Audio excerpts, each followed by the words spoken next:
আসসালামু আলাইকুম, তোমাদের সবাইকে স্বাগতম জানাচ্ছি পুনরায় আমাদের বিব্রেনের বায়োলজি বাই সাবিদ ভাই। আগামী 60 দিনে তোমাদের 1000 জীববিজ্ঞান প্রশ্ন সলভ করা হবে। তারই ধারাবাহিকতায় আমরা আজকে যে পৌঁছে গিয়েছি নবম দিনে এবং আজকে আমরা 150তম এমসিকিউ কমপ্লিট করবো ইনশাল্লাহ। এভাবেই হচ্ছে একদিন আমরা 1000তম এমসিকিউতে গিয়ে পৌঁছাবো এবং আশা করি এই 1000 এমসিকিউতে আমরা কিন্তু হচ্ছে অন্তত যেই কয়টা আসবে সেই কয়টা আমরা হচ্ছে সলভ করতে পারবো, আমাদের কমন পড়বে, এইদের সেটা টপিক থেকে হোক অথবা সরাসরি এমসিকিউ সলভ।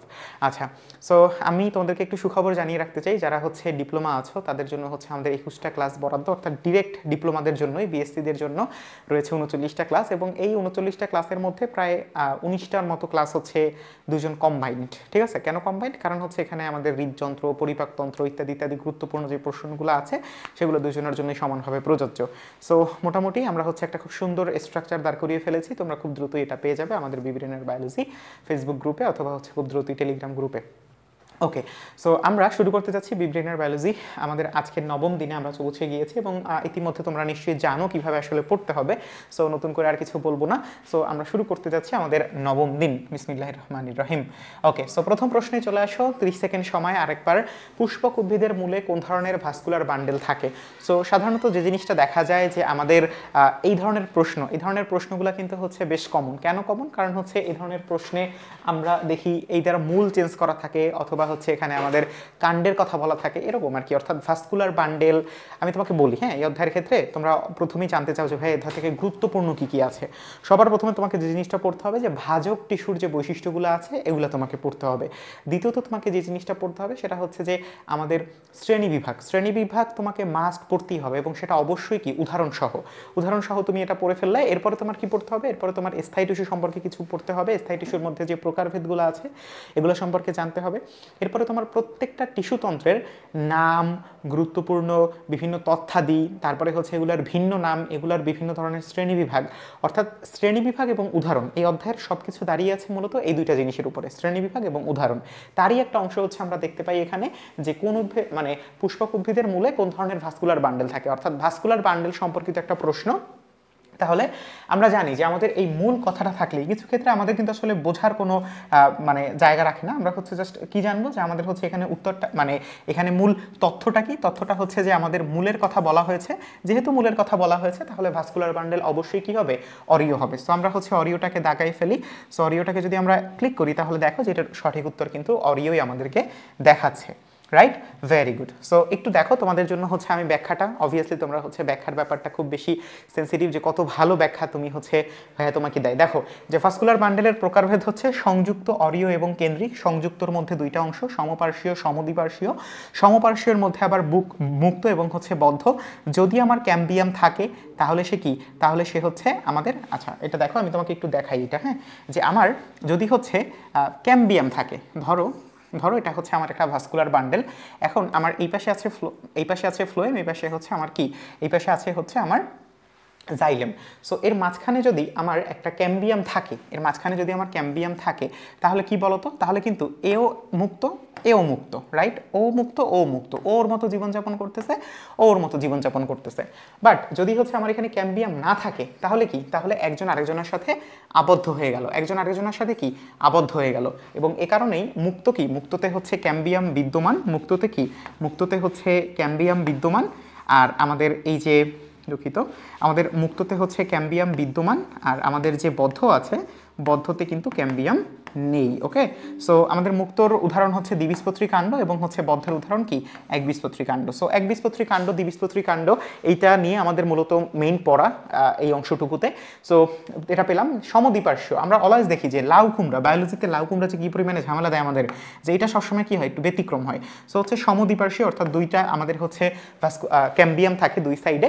সো এ কারণে হচ্ছে এটা কি? সমদ্বিপার্শ্বীয়। তাহলে সংযুক্তর দুইটা উদাহরণ আমরা পেয়ে গেলাম বা হচ্ছে দেখে ফেললাম। এরপরে হচ্ছে অরিও বা রেডিয়ালি, আমরা দেখতে পাই যে বেশিরভাগ বা সব ধরনের উদ্ভিদের মূলে আমরা হচ্ছে কি দেখতে পাই? অরিও ভাস্কুলার বান্ডেল দেখতে পাই। সো মূল বললেই আমরা সেটা হোক একবীজপত্রী বা দ্বিবীজপত্রী, উত্তর হবে কি? আমাদের অরিও। এরপরে হচ্ছে কেন্দ্রিকের হচ্ছে দুইটা উদাহরণ, একটা হচ্ছে হেড্রোসেন্ট্রিক আর একটা হচ্ছে লেপ্টোসেন্ট্রিক। আমাদের যদি জাইলেমটা, দুঃখিত আমি কি লিখলাম এটা, সরি, আমি যদি হচ্ছে আমাদের জাইলেমটাকে মাঝখানে রাখি তাহলে সেটা কি হয়? সেটা হচ্ছে হেড্রোসেন্ট্রিক। সেন্ট্রিক মানে হচ্ছে মধ্য বা হচ্ছে কেন্দ্র। সো আমাদের জাইলামটা কেন্দ্রে লাগলে সেটা হচ্ছে হাইড্রোসেন্ট্রিক, আর যদি আমাদের ফ্লোয়েমটা এখানে কেন্দ্রে থাকে তাহলে সেটা কি, সেটা হচ্ছে লেপ্টোসেন্ট্রিক। সো হাইড্রোসেন্ট্রিক উদাহরণকে টেরিস, লাইকোপোডিয়াম আর কি সেলাজিনেলা। সো সেলাজিনেলাটা এখানে দেখা নেই, আমরা হচ্ছে বলে নিলাম, ঠিক আছে, টেরিস, সেলাজিনেলা এবং হচ্ছে কি লাইকোপোডিয়াম। এবং আমাদের লেপ্টোসেন্ট্রিক উদাহরণ ড্রাসিয়ানা, ইয়াক্কা। আমি তোমাকে বলবো যে কোনো একটা যদি তুমি মোটামুটি মুখস্থ করো, আমি সাধারণত লেপ্টোসেন্ট্রিকটা মুখস্থ করতাম, লেপ্টোসেন্ট্রিকের উদাহরণটা ড্রাসিয়ানা, ইয়াক্কা। এটা কিন্তু মুখস্থ করার জন্য কোনো প্রকার নেমোনিক বা এগুলোর কোনো দরকার নেই, ঠিক আছে, এবং এগুলো কখনো ইউজ করার চেষ্টাও করবে না। সো লেপ্টোসেন্ট্রিকের উদাহরণ ড্রাসিয়ানা, ইয়াক্কা, এবং হাইড্রোসেন্ট্রিকের উদাহরণ কি টেরিস, লাইকোপোডিয়াম এবং হচ্ছে সেলাজিনেলা। ওকে, ঠিক আছে, ডান। পরবর্তী প্রশ্ন চলে আসো যে কোন উদ্ভিদে হাইড্রোসেন্ট্রিক ভাস্কুলার বান্ডেল দেখা যায়, মাত্রই আমরা পড়ে আসছি, আমাদের যদি জানা থাকে অনেক সহজ, জাস্ট কি এই যে টেরিস, লাইকোপোডিয়াম এবং কি সেলাজিনেলা। তাহলে আমাদের উত্তরটা কি হবে, উত্তরটা হবে আমাদের দুঃখিত টেরিস, রাইট? ওকে, ডান। সো একই উত্তর, একই ব্যাপার। সো এখান থেকে আরেকবার রিচেক করে নিব। এরপর দেখো পরিণত জাইলেম টিস্যুতে কোনটি সজীব উপাদান। এই অধ্যায়ের অর্থাৎ টিস্যু অধ্যায়ের মানে যদি হচ্ছে আমরা একদম কোর বেসিক জায়গাগুলোতে দেখি তাহলে এই প্রশ্নটা অসাধারণ একটা প্রশ্ন, যে পরিণত জাইলেম টিস্যুতে কোনটি সজীব উপাদান। যেহেতু এটা একটা মৃত জাতীয় বা মৃত ধরনের, এ কারণে হচ্ছে এটার মধ্যে একটাই সজীব উপাদান থাকে এবং সে হচ্ছে আমাদের জাইলেম প্যারেনকাইমা, রাইট? ঠিক সেইভাবে আমাদের কিন্তু ফ্লোয়েম ফাইবারটা কি, ফ্লোয়েম ফাইবারটা হচ্ছে ফ্লোয়েমের মৃত উপাদান। ওকে, সো আমরা একটু দেখবো যে এখানে কি লেখা আছে। দেখো যে আমাদের জাইলেম প্যারেনকাইমার ক্ষেত্রে আমরা দেখতে পাচ্ছি যে আমাদের এইটা হচ্ছে আমাদের সেই বলতে পারি কি যে আমাদের একটা জাইলেম, এবং জাইলেমের কাজটা দেখছো বা জাইলেম করতেছে কি, জাইলেম কিন্তু হচ্ছে ওর যে খাদ্যকুল আছে বা হচ্ছে ও যে খাদ্যগুলা আমাদের তৈরি করবে, এই খাদ্য তৈরি করার জন্য ও কিন্তু মূল থেকে যে প্রয়োজনীয় আমাদের পানি, খনিজ, সেগুলো কিন্তু হচ্ছে ও এভাবেই নিয়ে যায়। এবং এই দেখো যে ট্রাকিড ভেসেল, যার হচ্ছে আমরা বলি trachea, xylem fibre, xylem parenchyma. So পরিণত জাইলেম টিস্যু সজীব উপাদান জাইলেম প্যারেনকাইমা। ফার্নবর্গীয় উদ্ভিদ এবং নগ্নভোজী উদ্ভিদের জাইলেম টিস্যুতে ভেসেল থাকে না। খুবই গুরুত্বপূর্ণ যে ফার্নবর্গীয় উদ্ভিদ এবং নগ্নভোজী উদ্ভিদের যে জাইলেম আছে সেই জাইলেম টিস্যুতে কিন্তু ভেসেল বা ট্রাকিয়াটা থাকে না। এবং নিটামের সরল প্রকৃতি ভেসেল থাকে। নিটাম হচ্ছে একটা নগ্নভোজী উদ্ভিদ, তবুও এটা হচ্ছে কি, এটা হচ্ছে ব্যতিক্রম, যে এটা একটা নগ্নভোজী উদ্ভিদ হওয়া সত্ত্বেও আমাদের এটাই কি থাকে, এটা হচ্ছে সরল প্রকৃতির ভেসেল থাকে। ওকে, আবৃতভোজী উদ্ভিদ যেমন হচ্ছে উইন্টারাসিয়া, সেন্ট্রাসিয়া এবং হচ্ছে ট্রাডাসকানশিয়া, ঠিক আছে, ট্রোকনডেনড্রাসিয়া, এই তিনটা উদ্ভিদের মানে এই তিনটা গোত্রের উদ্ভিদে ভেসেল থাকে না। সো এটা হচ্ছে যেহেতু ব্যতিক্রম, আমরা বলছি যে আমাদের এক সেকেন্ড দাঁড়াও, আমরা কি বলছি যে আমরা বলছি আমাদের এখানে টোটাল তিনটা প্রজাতি বা হচ্ছে তিনটা গোত্রের হচ্ছে এরকম ভেসেল নাই। এখন এটাকে আমরা ব্যতিক্রমভাবে মনে রাখার দরকারটা কি, এটার কারণ হচ্ছে যে আমাদের যে আবৃতভোজী উদ্ভিদ আছে, এই আবৃতভোজী উদ্ভিদে তো ভেসেল থাকে। আমরা বলছি কি যে আমাদের ফার্নবর্গীয় এবং হচ্ছে আমাদের যে নগ্নভোজী উদ্ভিদ আছে ওদের ট্রাকিডে ভেসেল থাকে না। বাট আমাদের হচ্ছে এর মধ্যে পার্থক্য হচ্ছে দুইটা, একটা হচ্ছে আবৃতভোজী উদ্ভিদ কিন্তু এই তিনটা গোত্রের উদ্ভিদে ভেসেল থাকে না, আবার নগ্নভোজী উদ্ভিদ কিন্তু ইতে আমাদের হচ্ছে সরল প্রকৃতির ভেসেল থাকে। সো যেহেতু এটা একটু ব্যতিক্রম, এই কারণে কিন্তু এই দুইটা আমাদের বিশেষভাবে মনে রাখতে হবে। ওকে, আচ্ছা ঠিক আছে, ভেরি গুড। সো পরেরটা দেখো যে বুলিফর্ম কোষ কোথায় থাকে বা কোন উদ্ভিদে থাকে, খুবই গুরুত্বপূর্ণ। দেখো আমাদের এখানে মাইরোসিন কোষ, বুলিফর্ম কোষ, তারপরে হচ্ছে আমাদের আরও কি আছে, আমাদের হচ্ছে হাইদার থ্রোট কোথায় পাওয়া যায়, এরকম অনেক উদাহরণ কিন্তু হচ্ছে এখানে আছে। আমি চেষ্টা করব তোমাদের শেষ দিকে এটার একটা সারসংক্ষেপ অর্থাৎ একত্র দেওয়ার জন্য। কাজ চলতেছে, কাজ শেষ হলেই তোমাদেরকে ইনশাল্লাহ দেওয়া হবে। ওকে, সো তোমাদেরকে যুক্ত থাকতে হবে কিন্তু আমাদের গ্রুপে। ওকে, আচ্ছা, সো বুলিফর্ম কোষ কোথায় থাকে, বুলিফর্ম কোষ আমরা যদি হচ্ছে এখান থেকে একটু দেখো, তোমাদের জন্য সময় চলে যাচ্ছে, তো সময়টা চলে গেছে, আমরা একটা কাজ করি, আমরা হচ্ছে এটাকে রিপিট করি নাকি। দেখো যে বুলিফর্ম কোষ কোথায় থাকে আরেকবার মনে করিয়ে দিই। আমাদের যেমন হচ্ছে মাইরোসিন কোষের ক্ষেত্রে আমরা যদি সরিষার কথা মনে থাকে তাহলে হচ্ছে সরিষা, হাইডোথোরের ক্ষেত্রে হচ্ছে আমাদের কি ঘাস, কচু, টমেটো, এরকম করে আমরা যদি হচ্ছে সিরিয়াল বাই সিরিয়াল প্রত্যেকটা জিনিস যদি আমাদের জানা থাকে বা হচ্ছে প্রত্যেকটা অংশ যদি আমাদের একবার রিয়াইন্ড করতে পারি তাহলে কিন্তু হচ্ছে এ ধরনের যে কোনো প্রশ্ন আসুক না কেন, দেখো তুমি হচ্ছে সাজায় রাখছো যে আমার হচ্ছে মাইরোসিন কোষে হচ্ছে মাইরোসিন কোষ বা মাইরোসিন এটা পাওয়া যায় সরিষাতে, আমার হচ্ছে ঘাস, কচু, টমেটো এই হাইডাথোডে। সো এরকম করে সাজিয়ে রাখলে তখন দেখবা যে এখান থেকে মানে অপশন কাট করা কিন্তু তোমার জন্য অনেক সহজ হবে। সো বুলিফর্ম কোষ কোথায় থাকে, বুলিফর্ম কোষ থাকে হচ্ছে আমাদের সরিষা, তো মাইরোসিন কোষ, মরিচ, জবা, এটার সাথে আমাদের এই অধ্যায়ের সম্পর্ক নেই, তাহলে উত্তরটা কি হবে, আখ। ঠিক আছে, উত্তরটা কি হবে, আখ। তো আমরা উত্তরটা দাগিয়ে ফেললাম। এবারে হচ্ছে আমরা একটু উত্তরটা দেখি। উত্তরটা দেখো যে বুলিফর্ম কোষ, এই যে তোমাদের হচ্ছে মনে আছে যে বুলিফর্ম কোষটা আসলে ঠিক কোথায়, এটা হচ্ছে আমাদের একটা বাইরের লেয়ার। ওকে, সো গম, ভুট্টা, আখ এই তিনটা ধরনের গাছের পাতার ত্বকে আমরা বুলিফর্ম কোষটা দেখতে পাই, এবং এটার একটা কাজ আছে, সেটা কি, সেটা হচ্ছে যে আমাদের এটা একটা উদ্গত অংশ, এটা কি একটা উদ্গত অংশের মতো, রাইট, বা একটা বাইরের লেয়ারের মতো। এবং এটা কি, এটা হচ্ছে একটা ত্বকীয় কোষ, যেটা আমরা বললাম যে এটা বৃহদাকৃতির, এটা কি একটা বৃহদাকৃতির ত্বকীয় কোষ। তো যেহেতু হচ্ছে আমরা এটা দেখছি কোথায়, আমাদের এটা দেখতেছি কিন্তু হচ্ছে আমরা আমাদের একটা অনুবীক্ষণ যন্ত্র, তো তাতেই আমরা দেখতে পাচ্ছি বেশ বড় আকারের কিন্তু হচ্ছে এই বুলিফর্ম কোষটা এখানে অবস্থান করতেছে। সো এই হচ্ছে আমাদের সেই জাইলেম, এই হচ্ছে ফ্লোয়েম, এটাকে একত্রে আমরা ভাস্কুলার বান্ডেল বলতেছি, এটা হচ্ছে আমাদের স্ট্রোমা, এটা হচ্ছে পাতাটা এরকম করে আছে সম্ভবত। সো এটা হচ্ছে আমাদের সেই স্ট্রোমা বা হচ্ছে রন্ধ্র, এটা হচ্ছে আমাদের আরেকটা ভাস্কুলার বান্ডেল, আবার একটা ভাস্কুলার বান্ডেল, এটা হচ্ছে মেসোফিল, পাতার মানে গ্রাউন্ড টিস্যু। তো এভাবেই হচ্ছে আমাদের এই বুলিফর্ম কোষটা এখানে অবস্থান করে। ওকে, ঠিক আছে, এটা হচ্ছে একটা উদ্গত অংশ। এরপর দেখো অধোত্বক অনুপস্থিত কোনটিতে। অধ মানে কি, অধ মানে হচ্ছে হাইপো, আর ত্বক মানে হচ্ছে ডার্মিস। তাহলে অধোত্বক অনুপস্থিত কোথায়, একটা কথা বলি, সেটা হচ্ছে অধোত্বকে কিন্তু আমাদের হচ্ছে মোম জাতীয় আবরণ থাকে। কি থাকে, মোম জাতীয় আবরণ থাকে। এখন কোনো কিছুতে যদি মোম জাতীয় আবরণ থাকে, তাহলে এটা যদি হচ্ছে পানি শোষণ করতে চায়, এটা পসিবল না। মোম জাতীয় থাকার কারণে কি, সেটা হচ্ছে লিপোফিলিক। সো লিপোফিলিক হওয়ার কারণে তার পক্ষে কিন্তু পানি শোষণ করা খুব টাফ হয়ে যাবে, এবং এ কারণেই আমাদের মূলের মূল কাজটা কি, মূলের মূল কাজটা হচ্ছে যে সে কি করবে, সে হচ্ছে পানি শোষণ করবে। এখন সে যদি পানি শোষণ করতে গিয়ে তার অধোত্বক থাকে, তখন তো ঝামেলা। এ কারণে আমাদের মূলে কিন্তু অধোত্বকটা অনুপস্থিত থাকে। মূলে কি, অধোত্বকটা অনুপস্থিত থাকে। দেখো যে অধোত্বক, ত্বকের নিচে কোলেনকাইমা বা স্ক্লেরেনকাইমা টিস্যুর এক বা একাধিক স্তর থাকলে তাকে হচ্ছে আমরা অধোত্বক বলি, এবং সাধারণত কাণ্ডেই হচ্ছে অধোত্বক থাকে, মূলে অধোত্বক থাকে না। কেন থাকে না, ওই যে এটা হচ্ছে একটা আমাদের কি বললাম যে এটা হচ্ছে একটা আমাদের মোম জাতীয় আবরণ বা কিউটিকল জাতীয় আবরণ, যে কারণে হচ্ছে এখানে কি থাকে না, এখানে হচ্ছে এটা আমাদের মূলে থাকে না। সো এটা হচ্ছে কান্ডকে আমাদের যান্ত্রিক দৃঢ়তা প্রদান করে। ওকে, আচ্ছা, এরপর দেখো গাটেশন কোথায় ঘটে। গাটেশন যেহেতু হচ্ছে একটা নাম বা হচ্ছে একটা প্রসেস, সো গাটেশন মানে কি, গাটেশন মানে হচ্ছে আমাদের হাইডাথোড এর মাধ্যমে পানি পত্ররন্ধ্র বা হচ্ছে কি আমাদের পানি তরল আকারে বের হয়ে যায়। আমরা কি জানি যে আমাদের পানি যদি বাষ্পাকারে বের হয়ে যায়, আমাদের পানি যদি বাষ্পাকারে বের হয়ে যায়, বাষ্পাকারে বের হয়ে গেলে তাকে আমরা কি বলবো, বাষ্পাকারে বের হয়ে গেলে তাকে আমরা বলবো হচ্ছে যে সেটাকে আমরা বলবো হচ্ছে কি যে আমাদের প্রস্বেদন, সেটাকে কি বলবো, প্রস্বেদন। আর যদি হচ্ছে প্রস্বেদন, আর যদি আমাদের এটা তরল আকারে বের হয়ে যায়, তখন সেটাকে আমরা কি বলি, তখন সেটাকে আমরা বলি হচ্ছে আমাদের গাটেশন। ওকে, বা হচ্ছে পানিপত্ররন্ধ্র বের হয়ে, পানিপত্ররন্ধ্রের মাধ্যমে হাইডাথোড প্রক্রিয়ায় বা হচ্ছে হাইডাথোডের মাধ্যমে গাটেশন প্রক্রিয়া বের হয়ে যাওয়া। আমাদের এটা যেমন বাষ্পাকারে বের হয় কোত্থেকে, পত্ররন্ধ্র থেকে, এটা বের হয় কোত্থেকে, পত্ররন্ধ্র থেকে, আর এটা বের হচ্ছে কোথায়, এটা বের হচ্ছে আমাদের হাইডাথোড থেকে বা পানিপত্ররন্ধ্র থেকে। সো খুবই সিম্পল উত্তর, আমাদের উত্তরটা হয়ে গেল হাইডাথোড। সো হাইডাথোড আমরা হচ্ছে এটাকে দাগিয়ে ফেললাম। তাহলে দেখো যে হাইডাথোড দিয়ে তরল পানি বের হয়ে যাওয়াটাকেই আমরা গাটেশন বলতেছি, এবং আমাদের পানির বহিঃক্ষরণকারী ছিদ্রপথই হচ্ছে হাইডাথোড বা পানিপত্ররন্ধ্র। এটা হচ্ছে এক ধরনের পানি নির্মোচন অঙ্গ, যেটা কি আমাদের হাইডাথোড বলতেছি। এবং ঘাস, কচু, টমেটো তিনটা উদ্ভিদ ঘটক দিয়ে আমরা মনে রাখি অনেক সময়। ঘাস, কচু, টমেটোতে আমাদের হচ্ছে কি এই গরমের দিনে আমরা হচ্ছে এই ধরনের দেখতে পাই। ঠিক আছে, ওকে, সো এটা হচ্ছে আমাদের সঠিক উত্তর। ওকে, ডান, ক্লিয়ার। তাহলে হচ্ছে আমরা সামনে যাই, এবং তোমরা এখানে খুব সুন্দর একটা ছবি দেখতে পাচ্ছ, এবং তোমাদের একটু দুঃখের ব্যাপার যে আমাদের আসলে বোটানিতে খুব বেশি অ্যানিমেশনের ব্যাপার স্যাপার নেই, এখানে জাস্ট আসলে সবই মুখস্থ, এবং হচ্ছে কিছু কিছু জিনিস দেখা যায়, ভিজুয়ালাইজেশন করা যায়।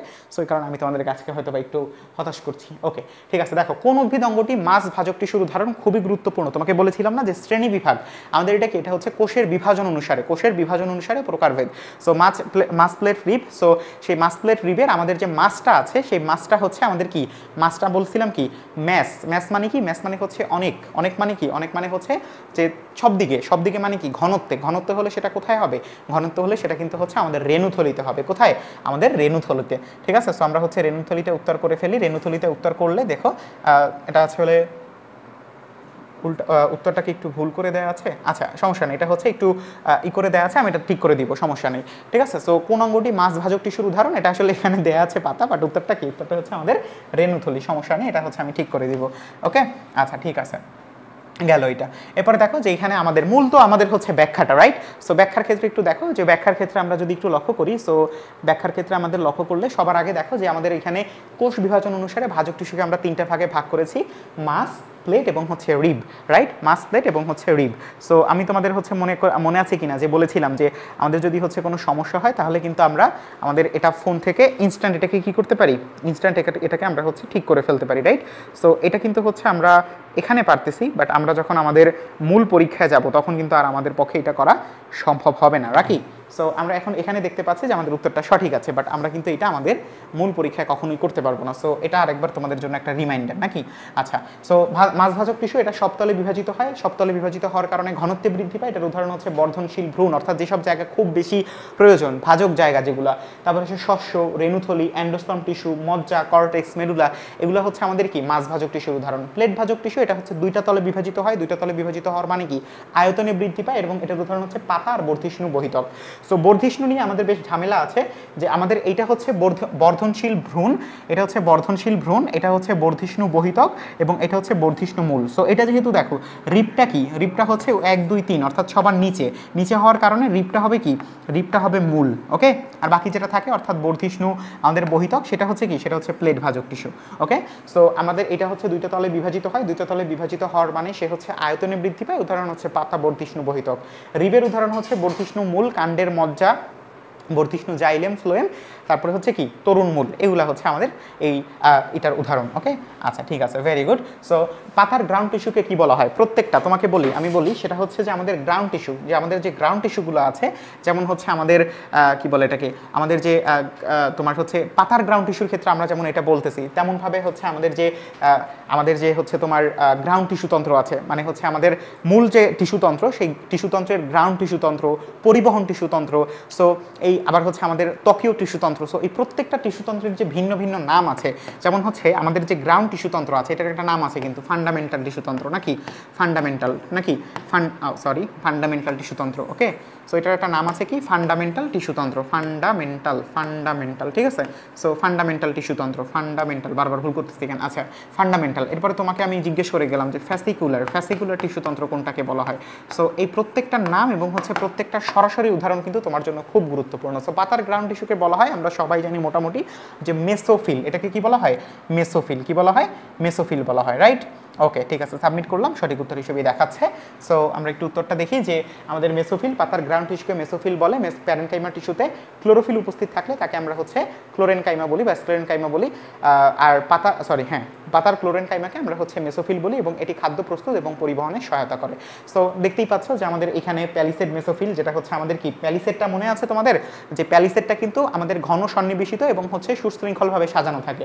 বাট স্পঞ্জি যেটা থাকে সেটা কিন্তু হচ্ছে পাতার যে বিষম পৃষ্ঠ। আচ্ছা, এটাও একটু দেখাই দিই, যে এটা হচ্ছে আমাদের সমাঙ্গ পৃষ্ঠ, অর্থাৎ যে পৃষ্ঠটা আমাদের সমান, আর এটা হচ্ছে কি বিষম পৃষ্ঠ, যে পৃষ্ঠটা আমাদের কি সমান নয়।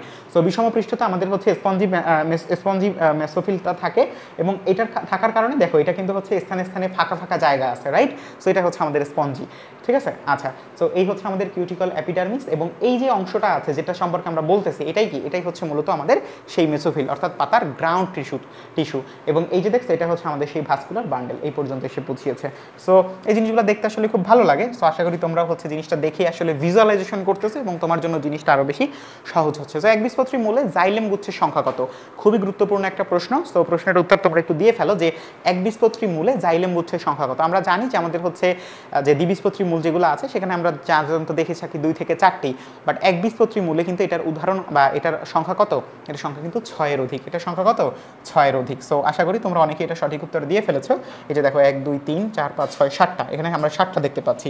সো যে ভাস্কুলার বান্ডেলে জাইলেম এবং ফ্লোয়েম একটি একটি করে একত্রে একটি বান্ডেলের সৃষ্টি না করে পৃথক পৃথকভাবে ভিন্ন ভিন্ন বান্ডেলের সৃষ্টি করে, প্রত্যেকটাই দেখো যে আলাদা আলাদা বান্ডেল সৃষ্টি করেছে, তাদেরকে আমরা হচ্ছে অরিওভাস্কুলার বান্ডেল। আরও সহজভাবে বললে যে তারা হচ্ছে কি অরিওভাবে থাকে, বা হচ্ছে এরকম একটু বৃত্তাকার অবস্থায় থাকে। এবং এই ধরনের ভাস্কুলার বান্ডেল দেখা যায় পুষ্পক উদ্ভিদের মূলে। দ্বিবীজপত্রী উদ্ভিদের মূলে জাইলেম অথবা ফ্লোয়েম বান্ডেলের সংখ্যা সাধারণত 5-এর কম থাকে, ওই যে 2 থেকে 4, কিন্তু এই একবীজপত্রীতে কয়টা? এটার সংখ্যা কিন্তু 6-এর অধিক। কতর অধিক? 6-এর অধিক। আচ্ছা, সাবসিডিয়ারি কোষ, দুটি রক্ষী কোষ, এই জায়গাটা খুবই গুরুত্বপূর্ণ। অর্থাৎ যেহেতু এখানে অনেকগুলো অপশন আছে, তার মানে টিচার তোমাকে দিতে তারা খুব মজা পাবে, যে টিচারদের স্টুডেন্টদের দেই, ওরা হয়তো এখানে কনফিউজড হয়ে যাবে, তাহলে ওদেরকে দেই, কনফিউশন হওয়ার কোনো জায়গা নেই, কনফিউশন ক্রিয়েটেড। সো সাবসিডিয়ারি কোষ বা সহকারী কোষ দুটি রক্ষী কোষে সমান্তরালভাবে অবস্থিত হলে তাকে আমরা কি বলি? দেখো, সমান্তরাল মানেই হচ্ছে প্যারালাল, আর কোনো কথা নেই। সমান্তরাল মানেই হচ্ছে প্যারালাল। আমার উত্তর হচ্ছে প্যারাসাইটিক। আমার উত্তর কি? প্যারাসাইটিক। আমার উত্তর কি হবে? প্যারাসাইটিক। শেষ। আমার উত্তর কি? প্যারাসাইটিক। এবং এটাই দেখো, এটাই হচ্ছে তোমার এই যে, এটাই হচ্ছে আমাদের ডায়াসাইটিক, আমাদের হচ্ছে এটা কি লম্বালম্বিভাবে আছে, এটা হচ্ছে প্যারাসাইটিক, আমাদের কি সমান্তরালভাবে আছে। অ্যানিসোসাইটিক 3টা, টেট্রাসাইটিক 4টা, অ্যাক্টিনোসাইটিক কি, অ্যাক্টিনোসাইটিক হচ্ছে আমাদের এটা রেডিয়ালি আছে, অর্থাৎ চারপাশে ঘোরানো অবস্থায় আছে, ঠিক আছে। আর যদি অ্যানোনিমাস এর মতো অ্যানোমোসাইটিক হয় তাহলে কি এটা পৃথকযোগ্য, হ্যাঁ পৃথকযোগ্য নয়, ঠিক আছে। এটা একটু ভুল হয়েছে, সমস্যা নেই, এটা হচ্ছে কি কুসুম পৃথকযোগ্য নয়। ওকে, আচ্ছা এই হচ্ছে বিষয়। ওকে, গেল এটা, তাহলে হচ্ছে আমরা সুন্দরভাবে এটা কমপ্লিট করলাম। এরপর দেখো যে আমাদের নিম্নবর্ণিত কোন কোষে নিউক্লিয়াস অনুপস্থিত। এই অধ্যায়ের খুব মজার একটা প্রশ্ন, অবশ্যই এই প্রশ্নটা আমরা হচ্ছে 3-4টা অধ্যায়ে অনেকবারই দেখি, বাট নিম্নবর্ণিত কোন কোষে নিউক্লিয়াস অনুপস্থিত এটা হচ্ছে আমাদের একটা বেশ ভালো প্রশ্ন, ঠিক আছে। তো প্যারেনকাইমা এটা একটা আমাদের সরল টিস্যু, এটার মধ্যে অবশ্যই এই কোষে থাকবে নিউক্লিয়াস। ক্লোরেনকাইমা এখানেও থাকবে। আমাদের রক্ষীকোষটা হচ্ছে কি, রক্ষীকোষ নিজেই কি নিউক্লিয়াস সমৃদ্ধ, বাট আমাদের যে সিগন্যাল আছে ওর কিন্তু কোনো প্রকার কি নাই, ওর কিন্তু কোনো প্রকার নিউক্লিয়াস নাই, বরঞ্চ ওর যে সঙ্গী কোষ আছে ওর নিউক্লিয়াস থেকে ও কাজে লাগায়। সো এখানে দেখতে পাচ্ছ যে সিগন্যাল বা সিফ কোষ নিউক্লিয়াসবিহীন জীবন্ত কোষ, স্তন্যপায়ী প্রাণীদের পরিণত লোহিত রক্তকণিকা এবং অনুচক্রিকা কি নিউক্লিয়াসবিহীন, এবং তারই একটা সারসংক্ষেপ তুমি এখানে দেখতে পাচ্ছ যারা যারা আমাদের নিউক্লিয়াসবিহীন। আচ্ছা, কোনটি একবীজপত্রী উদ্ভিদের কাণ্ডের বৈশিষ্ট্য, এটা হচ্ছে আমাদের প্রশ্ন। সো আমাদের একবীজপত্রী উদ্ভিদের কাণ্ডের বৈশিষ্ট্য এটা কিন্তু তোমাদেরকে একটু কষ্ট করে মুখস্থ করতে হবে, এবং সেটাই কিন্তু হচ্ছে এখানে দেখতে পাচ্ছ সবগুলো লেখা আছে। যদি তুমি মুখস্থ না করতে চাও সেক্ষেত্রে কিন্তু তোমার জন্য ক্লাস খুবই পারফেক্ট হবে। আমি আসলে এখন এইটুকু সময়ের মধ্যে এগুলা তোমার ছবি দেখিয়ে বা হচ্ছে এভাবে বোঝানো পসিবল না, বাট আলটিমেটলি তোমাকে হচ্ছে এগুলো পড়তে হলে এই যে শনাক্তকারী বৈশিষ্ট্য সময় পড়তে হবে। আমি তোমাকে আসলে এই প্রশ্নটা দেওয়ার মূল কারণই হচ্ছে যে শনাক্তকারী বৈশিষ্ট্য যদি তুমি পড়ো একত্র অনেকগুলো প্রশ্ন তুমি এখান থেকে সলভ করতে পারবা।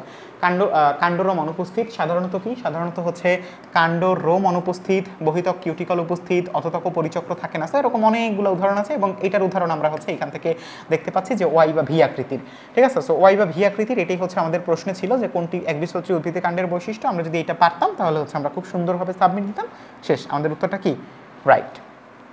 ওকে, এখন এখানে একটা খুব গুরুত্বপূর্ণ জিনিস আছে যে আমাদের মেটাজাইলেম পরিধির দিকে, আমাদের একবীজপত্রী কাণ্ডে মেটাজাইলেম পরিধির দিকে, প্রোটোজাইলেম হচ্ছে কেন্দ্রের দিকে, সমস্যা নেই। সো আমরা হচ্ছে মূলত এভাবে বলি যে আমাদের মূল হচ্ছে মেজার্ক, ঠিক আছে, মূলে হচ্ছে মেজার্ক। এটার মানে হচ্ছে যে আমাদের মূলে আমাদের যে মেটাজাইলেম আছে সেই মেটাজাইলেমটা হচ্ছে আমাদের মূলে মেটাজাইলেম, এটা আমরা এভাবে বলি যে মূলে মেটাজাইলেম মধ্যে, অর্থাৎ এটাকে আমরা কি বলি মেজার্ক, কি বলি মেজার্ক তো মেজার্ক তো আমাদের পাতার, মূলে হচ্ছে মেটাজাইলেম মধ্যে, মূলে মেটাজাইলেম মধ্যে, এবং মূলে যদি মেটাজাইলেম মধ্যে হয় তাহলে সেটাকে আমরা কি বলতে পারি, দেখো যে আমাদের এই যে মূলের ভাস্কুলার টিস্যুতে প্রোটোজাইলেম পরিধি দিকে, এটা কেন্দ্রের দিকে, সো এটাকে আমরা বলি হচ্ছে এক্সার্ক, এটাকে আমরা কি বলি এক্সার্ক, ঠিক আছে। সো এটাকে আমরা কি বলবো এক্সার্ক বলবো। ওকে, তাহলে আমাদের মূলে যদি হচ্ছে আমাদের যে মেটাজাইলেম এটা যদি কেন্দ্রের দিকে থাকে বা মধ্যে থাকে তাহলে সেটাকে আমরা বলি হচ্ছে এক্সার্ক। আর যদি কাণ্ডে হয় তাহলে কাণ্ডে কি হবে, উল্টে যাবে, কাণ্ডে তাহলে কি হবে, কাণ্ডে হচ্ছে আমাদের মেটাজাইলেমটা পরিধির দিকে, অথবা আমাদের প্রোটোজাইলেমটা কি, প্রোটোজাইলেমটা মধ্যে, এবং মধ্যে হওয়ার কারণে এটাকে আমরা কি বলবো, এটাকে আমরা বলবো হচ্ছে এন্ডার্ক। আর পাতার ক্ষেত্রে এটাকে আমরা বলি হচ্ছে, মানে দুইটা যদি দিক দিকে বিন্যস্ত থাকে তাহলে সেটাকে আমরা বলি হচ্ছে কি, সেটাকে আমরা বলি হচ্ছে আমাদের মেজার্ক, এবং এটা দেখা যায় কোথায়, পাতায়। ওকে, ঠিক আছে। এরপর দেখো কোনটি স্থায়ী টিস্যুর বৈশিষ্ট্য নয়। এই ধরনের প্রশ্ন খুব কমন আমাদের যে কোনো বিশ্ববিদ্যালয়ে, যে কোনো নার্সিং বা যে কোনো কিছুর ক্ষেত্রে। সো অবভিয়াসলি আমিও তোমাদের এর জন্য এটা রাখবো। সো স্থায়ী টিস্যু মানেই হচ্ছে যে সে কিন্তু হচ্ছে ভাজক টিস্যু হিসাবে কাজ করবে না, সে কি বিভাজনে অক্ষম। সো আমরা বলতেই পারি যে আমাদের এটা কিন্তু সঠিক উত্তর, কারণ কি এখানে বলা হয়েছে কোষগুলো বিভাজনে সক্ষম। এটা যেহেতু মিথ্যা তাহলে এটা তার বৈশিষ্ট্যের অন্তর্ভুক্ত হয় না। সো এটা এখানে খুব সুন্দরভাবে প্রত্যেকটা দেওয়া আছে, কাজগুলো দেওয়া আছে, কাজগুলো কী কী আছে, এবং অবশ্যই হচ্ছে কি এটার শ্রেণী বিভাগটাও তোমার সামনে উল্লেখ করা আছে, অবশ্যই পড়ে নিবা। ওকে, আচ্ছা এরপর দেখো কোনটি সরল টিস্যু নয়, খুবই গুরুত্বপূর্ণ একটা প্রশ্ন। সো সরল টিস্যু নয় এটার মানে হচ্ছে আমাদের যে স্থায়ী টিস্যুর 3টা প্রকারভেদ আছে, সরল, জটিল এবং হচ্ছে নিঃস্রাবী বা ক্ষরণকারী টিস্যু, তার মধ্যে কোনটা সরল টিস্যু নয়। তো সরল টিস্যু কিন্তু আমাদের হচ্ছে প্যারেনকাইমা, কোলেনকাইমা, স্ক্লেরেনকাইমা। তাহলে জাইলেম যেটা হচ্ছে আমাদের পরিবহন টিস্যু গুচ্ছের হিসেবে কাজ করে, জাইলেম এবং ফ্লোয়েম ও কিন্তু একটা জটিল টিস্যু, সেটাই একটা খুব সুন্দরভাবে তোমার এখানে সাজিয়ে দেয়া আছে। সো তোমার কাজ কি হবে এখান থেকে এটা দেখে নেওয়া, ঠিক আছে। সো সরল টিস্যুর উদাহরণ হচ্ছে প্যারেনকাইমা, কোলেনকাইমা, স্ক্লেরেনকাইমা। জটিল টিস্যু হচ্ছে জাইলেম, ফ্লোয়েম। ক্ষরণকারী বা নিঃস্রাবীর উদাহরণকে টরিক টিস্যু এবং গ্রন্থি টিস্যু। ওকে, আচ্ছা এরপর দেখো অবস্থান অনুসারে কোনটি ভাজক টিস্যু শ্রেণীবিভাগ নয়। আবার কিন্তু শ্রেণীবিভাগের মধ্যে চলে আসছি এবং শ্রেণীবিভাগ মানেই কি, শ্রেণীবিভাগ মানেই হচ্ছে তোমাকে জিনিসটা খুব ভালো করে পড়তে হবে। সো অবস্থান অনুসারে অ্যাপিকাল মানে হচ্ছে শীর্ষ, ইন্টারক্যালোরি দুইটার মাঝখানে, ল্যাটেরাল মানে হচ্ছে পার্শ্বীয়। ওই যে আমি তোমাকে কিন্তু প্রত্যেকটা ক্লাসে বলি যে প্রত্যেকটা জিনিসের বায়োলজির কিন্তু তোমার হচ্ছে ইংরেজি টার্ম বা বায়োলজিক্যাল টার্ম জানতেই হবে, মুখস্থ রাখতেই হবে। তারই একটা অংশ হিসাবে আমরা এখানে দেখতে পাচ্ছি অ্যাপিকাল শীর্ষক, ইন্টারক্যালোরি মানে হচ্ছে নিবেশিত বা আমাদের হচ্ছে নিবেশিতই, হ্যাঁ, আর ল্যাটেরাল মানে হচ্ছে কি পার্শ্বীয়। ঠিক আছে, তাহলে অবস্থান অনুসারে কোনটি ভাজক টিস্যুর শ্রেণীবিভাগ নয়, তাহলে বোঝাই যাচ্ছে কি এটার উদাহরণ হবে রিব মেরিস্টেম, কারণ এটা হচ্ছে কোষ বিভাজন অনুসারে। ঠিক আছে, সো এটা আরেকবার এখানে সুন্দরভাবে দেওয়া আছে যে অবস্থান অনুসারে হচ্ছে এরা তিনজন, প্রত্যেকটার উদাহরণ পড়বা, প্রত্যেকটার কি কি আছে, কোথায় থাকে, এগুলো পড়তে হবে। এবং এটা একটা বিশেষ ব্যাপার হচ্ছে যেটা কি প্রাইমারি নাকি সেকেন্ডারি। যেমন দেখো শীর্ষস্থ কিন্তু প্রাইমারি, শীর্ষস্থ কি প্রাইমারি, বাট পার্শ্বীয়টা কিন্তু হচ্ছে সেকেন্ডারি। ওকে, এটা কিন্তু মাথায় রাখতে হবে। আচ্ছা, মূলের বাইরের ত্বককে কি বলে? এই জায়গাটা আমাদের জন্য খুব গুরুত্বপূর্ণ, এই জায়গাটা আমাদের জন্য খুব গুরুত্বপূর্ণ, কারণ হচ্ছে এখানে বেশ কয়েকটা এমসিকিউ তৈরি করা সম্ভব। সো মূলের বাইরের ত্বককে আমরা হচ্ছে আমাদের কাণ্ড বা হচ্ছে উদ্ভিদের বাইরের ত্বককে এপিডার্মিস বলি। এপি মানে হচ্ছে বহি, ডার্মিস মানে ত্বক, বাট মূলের যে বাইরের ত্বকটা আছে এটাকে আমরা বলি হচ্ছে অ্যাপিব্লেমা। ঠিক আছে, সো অ্যাপিব্লেমা এইটার সাথে আমাদের আরেকটা জিনিস একটু জানতে হবে, যেখানে আরও কয়েকটা জিনিস আছে, যেমন হচ্ছে আমাদের এখানে শল্ক আছে। নিচের কোনটি প্রস্বেদনের হার কমায়? খুবই কমন একটা প্রশ্ন চলে আসতে পারে, শল্ক। তারপরে হচ্ছে আমাদের পানিথলি, এটা কোথায় দেখা যায়? মেসেমব্রায়ানথামাম আমাদের কি ক্রিস্টালিনাম, এই উদ্ভিদে বা এই গোত্রের উদ্ভিদে আমরা হচ্ছে পানিথলি দেখতে পাই। সো এই ধরনের প্রশ্নগুলো কিন্তু হচ্ছে রেগুলারের মধ্যে রাখতে হবে, প্র্যাকটিসের মধ্যে। তারই একটা অংশ তোমাকে এখানে আমি সহজভাবে দেখালাম। ঠিক আছে, আচ্ছা, সো এখানে দেখো, এখানে হচ্ছে বুলিফর্ম কোষ, গার্ড সেল মানে রক্ষী কোষ, কোলেটার্স, এগুলোর কথা একটু আরেকবার দেয়া আছে। আচ্ছা, সবার শেষ প্রশ্ন আমরা হচ্ছে এখানে দেখতে পেলাম আমরা কত নম্বর প্রশ্ন সলভ করেছি? 150 নম্বর প্রশ্ন। সো তোমাদেরকে অনেক অনেক শুভেচ্ছা এবং স্বাগতম যে তোমরা 150টা প্রশ্ন সলভ করে ফেলেছো, আলহামদুলিল্লাহ। এরই ধারাবাহিকতায় আমরা আশা করছি আমরা পরবর্তী প্রত্যেকটা এমসিকিউ, প্রত্যেকটা ক্লাস আমরা হচ্ছে এখান থেকে একসাথে করতে পারবো এবং আমাদের সাথে তোমাদের দেখা হবে আগামীকাল। এবং তোমরা হয়তোবা আমাদের সাথে যুক্ত আছো, যারা যারা যুক্ত আছো তাদেরকে অনেক অনেক ধন্যবাদ। যারা যারা যুক্ত নেই তারা কিন্তু অবশ্যই আমাদের সাবস্ক্রাইব করে দিবে, যাতে করে আমাদের মধ্যে উৎসাহ আরও বৃদ্ধি পায় এবং সেই উৎসাহ নিয়ে তোমাদের সাথে আরও বেশি বেশি ভালো ভালো ক্লাস তোমাদের সাথে উপহার দিতে পারি। এই দোয়া এবং প্রত্যাশা রেখে তোমাদেরকে আজকের মতো আমরা হচ্ছে বিদায় জানাচ্ছি। পরবর্তী ক্লাস পর্যন্ত ভালো থাকো, সুস্থ থাকো এবং রমজানের শুভেচ্ছায় সমাদৃত থাকো। আসসালামু আলাইকুম।